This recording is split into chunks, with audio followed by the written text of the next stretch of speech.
What's up guys, my name is Ivan Valdovinos, and on this channel I provide tips, tricks, advice, and strategies for your graduate school applications. So if you are new here, consider subscribing.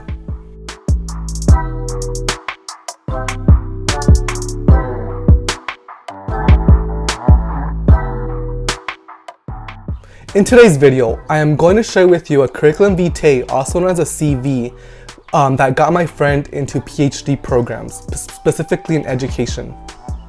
As a reminder, these examples that I do share on this channel, these CVs, these resumes, although they are focused on education, you can apply a lot of these tips for other fields. So just make sure that you don't get discouraged if you only see me providing examples for education, because these can be applied across fields, across sectors, and so use these tips for your field and any program.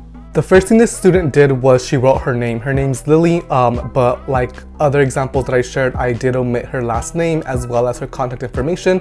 But usually what she did have here before I deleted it was her last name, her full last name, and then at the bottom she had only two things. She had an email and then she had her phone number, and that's it. Like I mentioned in previous videos, you could also attach your LinkedIn account if it's up to date and professional looking and you want the committee to potentially see that, then I would add a LinkedIn account or a personal website.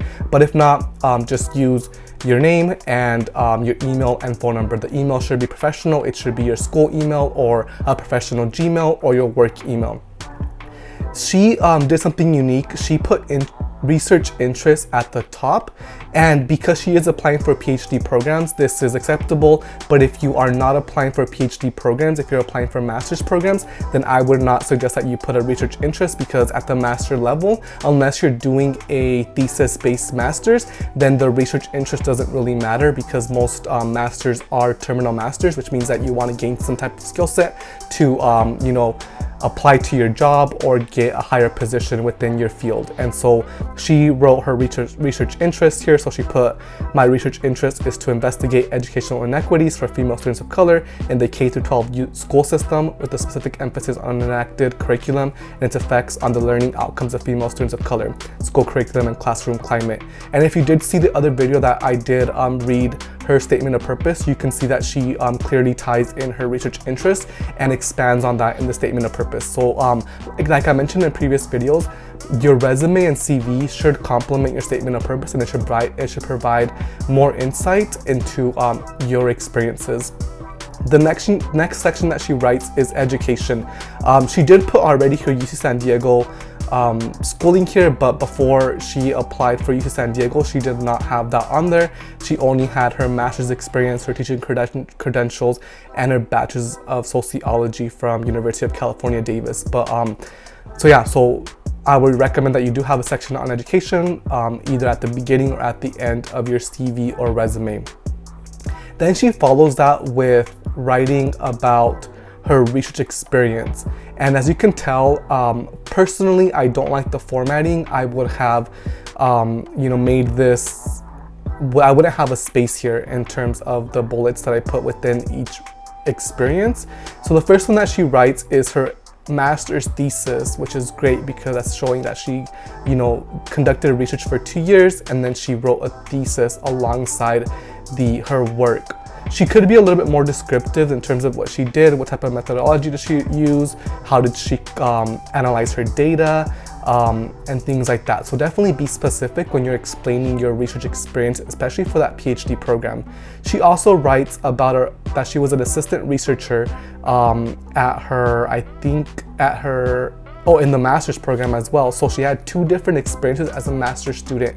And then in this one, she wrote down the professor she worked with, which is great. You should do that as well, because if the committee that you're applying to, if that committee knows this researcher or this professor, it might help you get into the programs. It might make those connections. It's going to show the credibility of the work and how you were trained. So definitely put down your mentor and your professor that you worked under. That way you're able to make those connections within the field. The next page, she puts down her work experience. And so as you can tell, she is a teacher, so she did put school site council member as part of her teaching role at a junior high school. She put planning committee for something that she did at the same high school. Then she did curriculum mapping committee, and these all, as you can tell, tie in with her her potential PhD topics. So remember, she talked about curriculum building and making that more equitable for female students of color. So she's putting that she already has some experience with curriculum mapping and curriculum building and curriculum design, really. And so I like that she's making those connections, you know, like she's telling the committee, yes, I have these experiences, but I want to gain more insight, more training, so I can do better within this work. So I like that.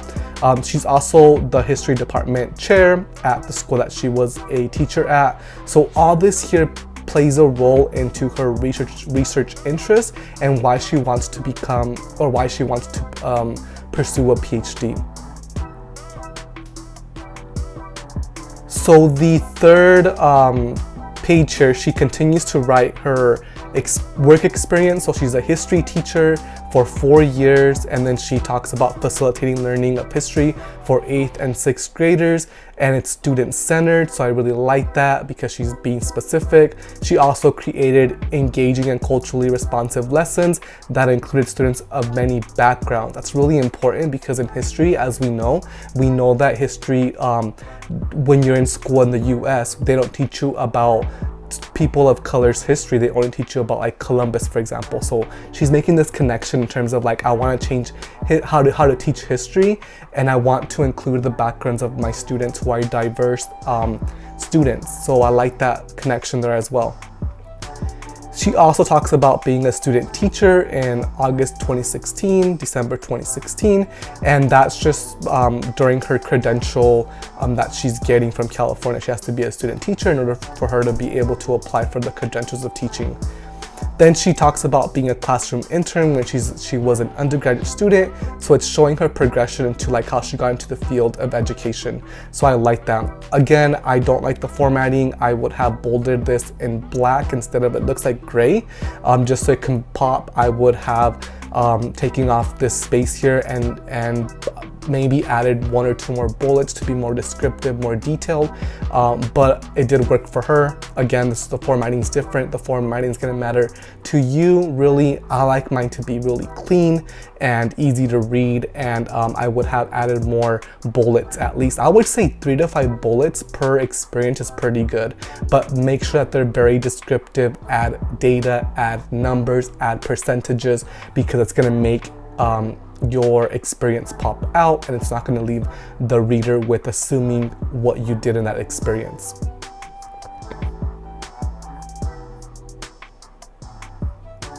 The next page, she talks about presentations. So she presented one of her research experiences at California State University, Sacramento. So I like that because in graduate school as a PhD student, you are going to be required to present your work at different national conferences. And for education particularly, there's this one called the American Education Research Association, which is like the main conference for education that you should be attending as a graduate student and as a professional. So this is showing the committee, yes, I have this experience, so I'm able to and want to present at conferences at the national level when I'm a graduate student. Then she follows this with fellowships, grants, and awards, and I really like her 2 experiences here. If I was on the committee, I would definitely look more into these when I skimmed and read the subheading. So she was a teacher research fellow at UC-Berkeley History Social Science Project. So that's really good. She's making connections outside of her university and at different universities and getting training within her field. And this was, remember that she was a history chair at the school that she worked at. And so she's gaining more training in that field at this Berkeley project, experience. So I like that. The other one, she also got a travel grant to study at Oxford University and to participate in it looks like, again, another history-based experience. And I really like that, especially because, you know, it's showing that as an applicant, she's been trained by a bunch of different people in a bunch of different areas. So UC-Berkeley is a high ranked university, especially in the UC system. So that's more credibility to her, as well as Oxford. Oxford is one of the best universities around the world, and so it's showing the community that she can, think critically at these high levels with these high instructors and with these cohort of students who are very strong in terms of analytical and critical thinking. And so I like that she included that in there, and as a committee member, if I was in the committee, I would definitely look more closer into that, and I would probably ask her about that in the interview phase of the PhD program.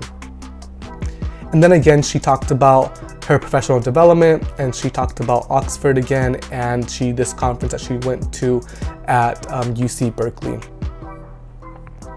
And the last thing that she does right here is references. It's very unique that students write references at this point. I don't think I would recommend writing references, to be honest, because your references should be your letter of rec writers, and so they should have already written you letters of recommendation. So I wouldn't waste space, I wouldn't waste space on your CV or resume to include references. She did. It worked out for her. She got into 3 programs for PhDs, and so there's really no right or wrong way to write a CV or a resume. It all depends on your field and really your way of organizing your material. But like I mentioned before, I like to be very clean, concise, to the point, be very descriptive, and make my my experiences pop out. And so personally, I wouldn't recommend writing references. Like I mentioned, these references should be writing letters of recommendation, so there's no need to put it in 2 different spots. But like I mentioned here, Lily, in this case, she was successful with writing references as her last page of her CV. If you enjoyed today's video, please give it a like and subscribe. Share this video with someone who is applying for graduate school this next year or plans to apply in the future, and let them know what it's like to write a successful curriculum vitae or CV. I will see you in the next video.